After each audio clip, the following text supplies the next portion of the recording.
This is the story of Grace Darling and the SS Forfarshire.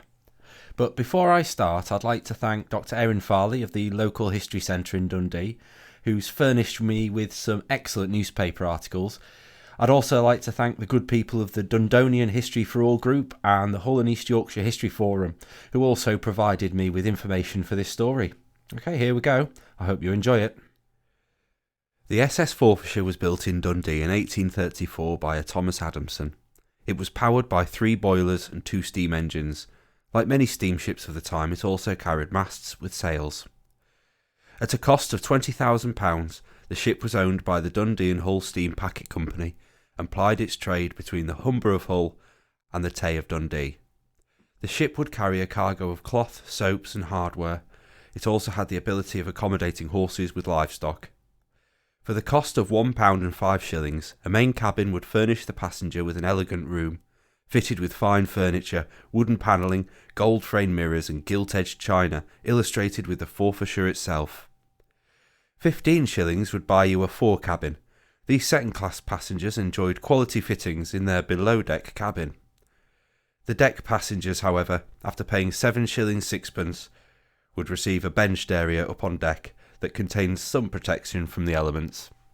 The route from Hull to Dundee was a popular one. As the railway was still in its infancy, ships were still the fastest and probably more abundant method of transportation. Barely a year since the Forfarshire's maiden voyage, problems with the ship were already apparent. On the 5th of September in 1838, whilst docked in Hull, the boilers had been examined and the small leak that was found was closed up. The Forfarshire left the Humber, setting sail for Dundee. It had only got as far as Flamborough Head when the leak reappeared. It continued for 6 more hours, but in this time the pumps were able to keep the ship dry. Alan Stewart, the engine man, stated that he had frequently seen the boiler as bad as it had been described on previous journeys. Daniel Donovan, one of the ship's firemen, was less calm in his description.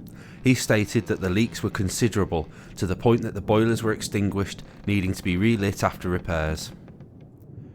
David Grant, much later in life, claimed that the boiler was not and could not be repaired. Even the passengers noticed the slow progress of the ship and the unusual bustle of crewmen as a consequence of the boilers. Mrs. Dawson, a steerage passenger, travelling with her children, stated afterwards that even before the vessel left Hull, she had a nervous feeling from indications on board that all was not right. She went on to say that if her husband, who was a glassman, had come down to the dock in time, she would have returned with him on shore. It was in this sorry state that the Forfarshire pressed on north, passing through the fairway between the Farne Islands and the mainland at about 6 o'clock on Thursday evening. Around 2 hours later, the ship entered Berwick Bay, but by now the leaks from the boiler were so great the firemen could no longer keep the fire burning. 2 men were ordered to pump water into the boilers, but for all their hard work the water would escape through the holes as fast as they could pump it in. By 10 p.m. that evening, whilst off St Abb's Head, with the storm still raging, the engines became entirely useless. The Forfarshire was now in danger of drifting to shore. In near gale-force winds, Captain John Humble ordered the sails to be hoisted and turned the vessel south to sail before the wind. David Grant is on record as saying that the sails were torn and tattered. The captain aimed to seek shelter by the inner Farne Islands, but by now the wind had picked up to gale force, the rain hammered down and a dense fog descended. Due to lack of visibility, the experienced crew members on board, upon seeing waves breaking against the rocks, were left in no doubt as to their imminent danger, and that it was too late to do anything about it. The ship was heading straight for and hit the rocks. A portion of the crew, including the first mate James Duncan, lowered a lifeboat down and made their escape. James Gall was one who helped lower the boat into the water. In the chaos, he grabbed the wrong part of the rope. As it ran fast through his hands, he could no longer hold on and was flung into the water. John Matson, the second mate, grabbed James and held his head above the water until they got their breath back. John Matson hauled James out of the water, breaking a number of his ribs in the process. With his 2 broken ribs soaked to his skin and frozen to the bone, James Gall took off his boots and bailed water out of the boat. Most of the passengers at this point were below deck, including a Perthshire man. named Mr. Ritchie. On being awoke, he jumped into action. Grabbing his trousers, he rushed onto the deck, where he saw James Duncan and 7 other men jumping onto the lifeboat. Wasting no time, and like a Hollywood action hero, charged towards the lifeboat, with an extraordinary effort, leapt forward, grasped a dangling rope, and swung himself on the boat. The aunt and uncle of this gymnastic gentleman tried to follow suit. Tragically, they leapt from the Forfarshire, but missed the lifeboat, falling into the sea. They died in sight of their nephew, Mr. Ritchie. Despite this loss, he turned his hand to bailing water out of the boat, and like the others, used his shoes to do so, as the 9 escapees, by chance, rowed their little boat through the only channel that kept them safe from the waves crashing into the rocks. David Grant later recalled feeling the oars scraping the perilous rocks.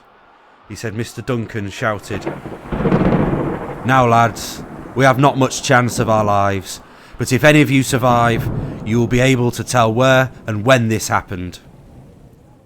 After a few hours, they were spotted floating on the waves by the crew of the Montrose, who picked them up and took them to safety. The 9 who saved themselves are listed as follows: John Matson, second mate; James Hill, Alexander Murray, Robert Fox, Alan Stewart, all engineers; Jason Hall, coal trimmer; David Grant, unknown; Mr. Ritchie, a farmer; and first mate James Duncan.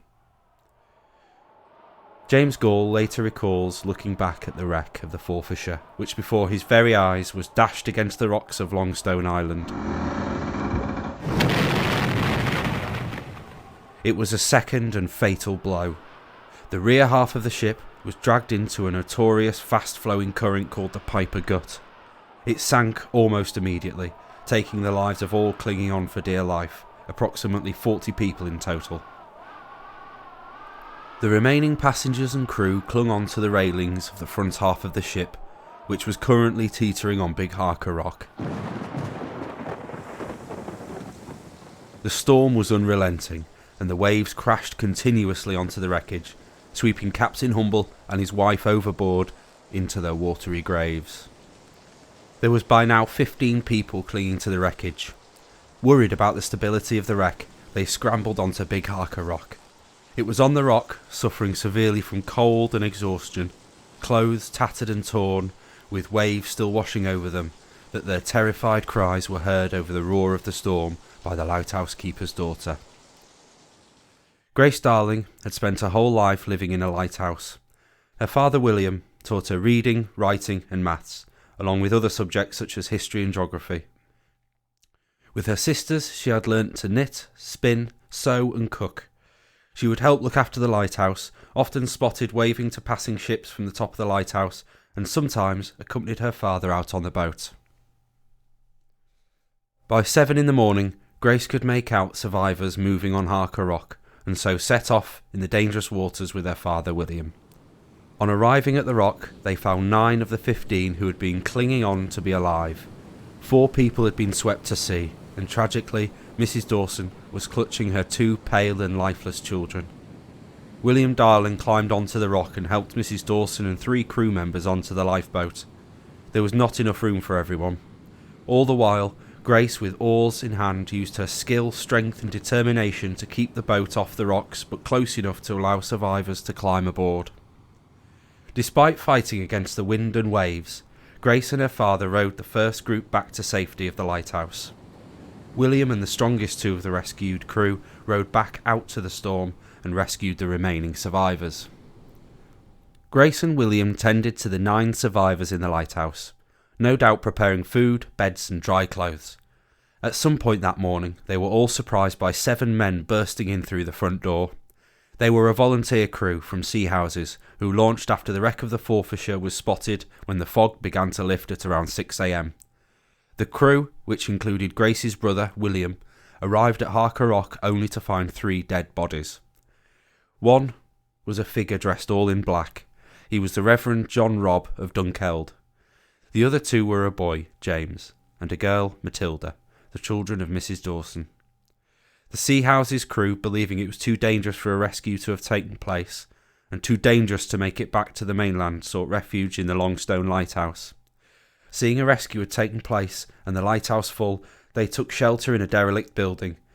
Waves kept bursting in and through as it was so ramshackled. They stayed in that building for 2 days until it was safe enough to journey back to the mainland. The 9 rescued by William and Grace Darling were as follows: John Tulloch, carpenter; John Kidd and John Nicholson, both firemen; John McQueen, coal trimmer; Jonathan Thickett, cook and my relative; Thomas Buchanan; Daniel Donovan, James Kelly and Sarah Dawson, all passengers. They were looked after for around 3 days and nights when the weather calmed enough to move to the mainland and make their way home. Sarah Dawson and Daniel Donovan remained in Bamborough as they were severely injured. From those picked up by the Montrose, Mr. Ritchie, the rope-swinging action hero, had a few coins in his pocket from the trousers he picked up in a panic. He purchased clothes, and being a tall man, he needed the help of the local tailor to lengthen his trousers, and then inquired about the survivors at Bamborough. He then set off home to Dundee, stopping off in Edinburgh to report the news. James Gall, the engineer, lived all his life with his wife near Forfar, dying in 1888. The last survivor of the tragic night was David Grant. Not perturbed by his experiences, he voyaged with whalers to Greenland. He did eventually give up life on the sea and worked as a blacksmith in Dundee at Mr. Swinton's coach building establishment. He died in 1894. The only mark he carried of that fateful event was a bent forefinger, one he used to plug a hole in the lifeboat when they drifted in the stormy sea. Grace Darling became a national hero. Along with her father William, were the first recipients of the Royal National Lifeboat Institution's Silver Medal. They also received a gold medal from the Royal Humane Society. Grace received 2 further medals from the Humane Societies of Glasgow and Edinburgh and Leith, as well as £50 from Queen Victoria. Just 6 years later, she caught tuberculosis. Grace Darling passed away on the 20th of October, 1842, aged 26. Well, I hope you enjoyed that. This story is part of a wider project, which is to find the relatives of the 9 saved by Grace Darling, which, as you heard, I am one of them. Please share this to help me reach as many people as possible, and let's see how many we can find. Subscribe to my channel, Step Through History, to follow this journey and find many other stories from history. Well, that's me done. Thanks for listening. Until next time.